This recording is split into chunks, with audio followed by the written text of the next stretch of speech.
অতএব এত দুশ্চিন্তার কিছু নাই, জীবনকে নিয়ে এত দুশ্চিন্তার কিছু নাই। জীবনটাকে কোরআন সুন্নাহর আলোকে এনজয় করেন। কোরআন সুন্নাহকে দিয়ে জীবনকে এনজয় করা যায়। কোরআন এবং সুন্নাহর আনুগত্যের মধ্য দিয়ে আপনি জীবনকে উপভোগ করেন, টেনশন করার দরকার নেই। মনে রাখবেন, আল্লাহ যদি আপনার সাথে থাকেন এবং আল্লাহ যদি আপনাকে কবুল করেন, পৃথিবীর কোনো শক্তি নাই আপনাকে টলাবে। পৃথিবীর কোনো শক্তি নাই, পৃথিবীর সমস্ত শক্তি একত্রিত হয়ে আপনার চুল বাঁকা করতে পারবে না, যদি আল্লাহ আপনার সাথে থাকে। আর যদি আল্লাহ আপনার সাথে না থাকে, আইওয়াস শোডাউন দিয়ে কোনো লাভ হবে না, কেউ আপনাকে বাঁচাতে পারবে। অতএব আল্লাহকে আপন করে নেন, যার যার হক তাকে তাকে দেন, নিজের হক আল্লাহর কাছে চেয়ে নেন, ইনশাআল্লাহ আপনি সুখে থাকবেন।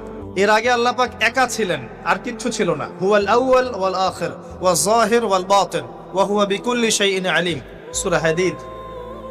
আল্লাহ পাক একা ছিলেন, কোনো কিছু